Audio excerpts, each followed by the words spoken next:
was over. The Allies were leaving, having set up a framework for a new democratic Italy. The Allies had defeated Nazi fascism in Europe and instituted electoral democracy in the home of Mussolini. But in central Naples, when they left, the political arena was dominated by the local guappi. Yet now, a new colder war was coming, and new soldiers were entering this new political battleground. Io sono lì su una sedia che parlo, che illustra chi sono i comunisti e perché i comunisti sono a fianco a loro per aiutarli. As a young woman, Luciana Viviani was summoned by the Italian Communist Party to Naples to work as an activist. She was the daughter of a popular Neapolitan playwright, Raffaele Viviani. Early on in her Naples political career, she had a run-in with the guapo of the Mercato area. L'organizzazione monarchica aveva affidato la zona ad un famoso camorrista napoletano che si chiamava Sciaquariello come soprannome, il quale però era un grandissimo ammiratore di mio padre. E così quando io mi presentai al quartiere Mercato per parlare, trovai questo signore, questo camorrista, che mi offrì un fascio di fiori, mi accompagnò a parlare da un balcone, cosa difficilissima, perché noi si parlava o in piedi o su una sedia, perché non ci concedevano nessuna casa. Invece quella volta trovai un balcone centrale, feci il mio comizio repubblicano con lui a fianco che garantiva che non ci fossero interruzioni o altre cose. E se lui non ci fosse stato? No, il comizio non ci sarebbe stato. As Viviani learned, the criminal bosses had political control of their districts. The guappi wanted things to stay the way they were, so they rallied around the more conservative of political parties. In Naples, the strongest conservative political force was the Monarchist party. Eventually Lauro and Navarra and other guappi allied themselves to the monarchist cause. In 1 year, in 1946, there would be a referendum to decide if Italy would remain a monarchy or become a republic. After 24 years of Mussolini, the Italian people respond to a national referendum with enthusiasm and mass demonstrations. At stake is Italy's political structure. Will it be a monarchy or a republican form of government? 27 political parties appeal to the new voters of a free Italy, and tension runs high on the eve of the nationwide vote. Initial results showed a victory for the Republic, but in Naples, the monarchist leaders and guappi incited their supporters to protest.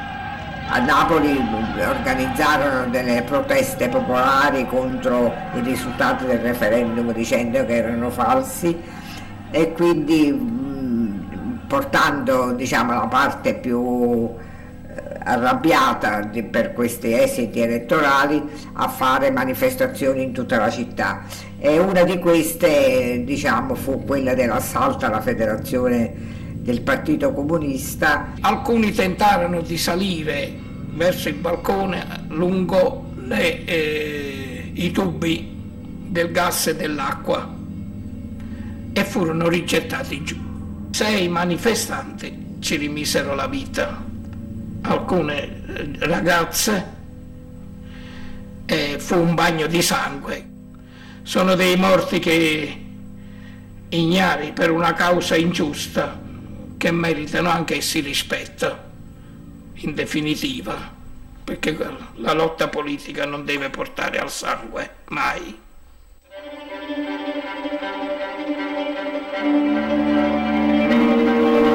After 10 further days of uncertainty, the outcome was declared. Italy was now a republic, and the king went into exile. In the General Assembly elections, the parties of the left had done surprisingly well. Alarm bells rang in London, Washington and the Vatican.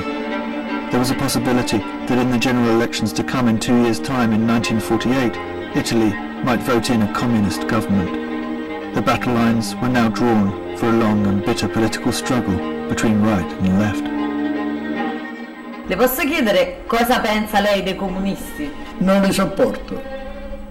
Non li sopporto.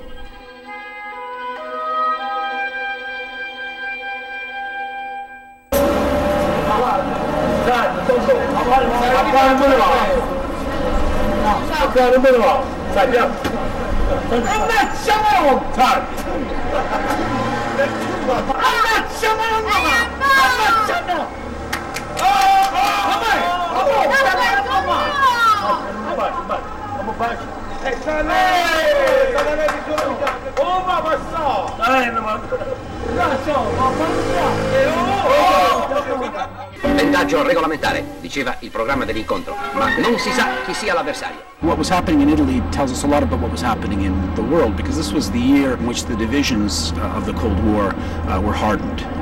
And I think to a large extent what happens domestically in Italy really reflects what's happening outside, especially the hardening of positions between the two emerging superpowers, the United States and the Soviet Union. In the Cold War years in Naples, the parties of the left faced an array of adversaries. The monarchist establishment, the munificence and anti-communism of the United States, but perhaps most persuasively for the people of Naples, the propaganda and persuasion of the Church.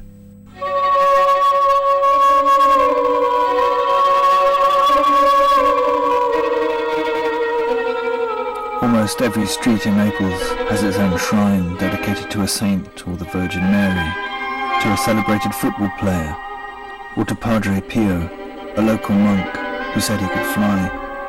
During an aerial battle, he claimed he flew up to heaven and caught an Italian pilot in his arms, bringing him safely down to earth.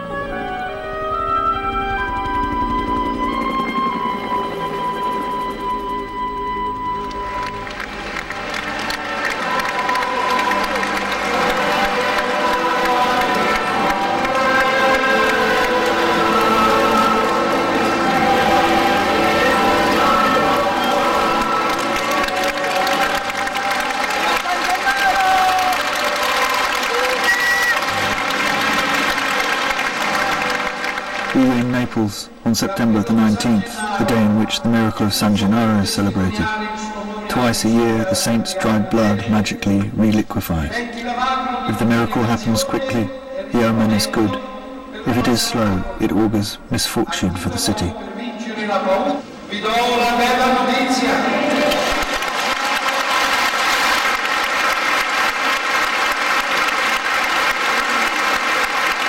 This year, 2008, the miracle was particularly fast.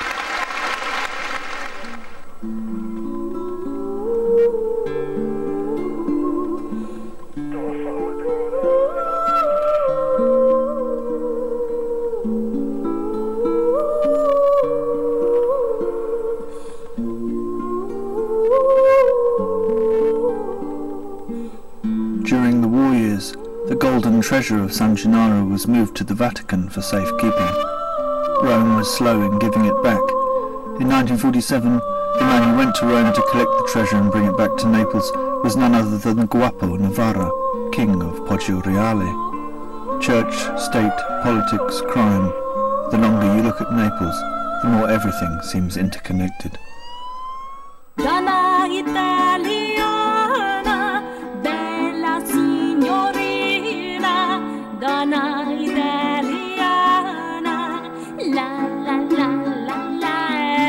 I parroci suonavano le campane quando c'erano i comizi repubblicani per non fare perché i suoni delle campane coprissero la voce degli oratori, cioè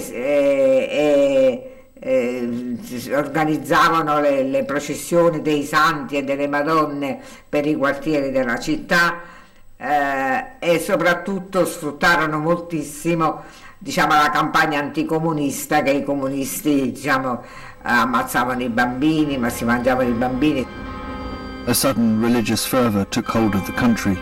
In 1948 there were 17 recorded sightings of the Virgin Mary, compared with not one single one in all the 20 years of fascism. Facevano le processioni anche al Vomero qua contro i comunisti.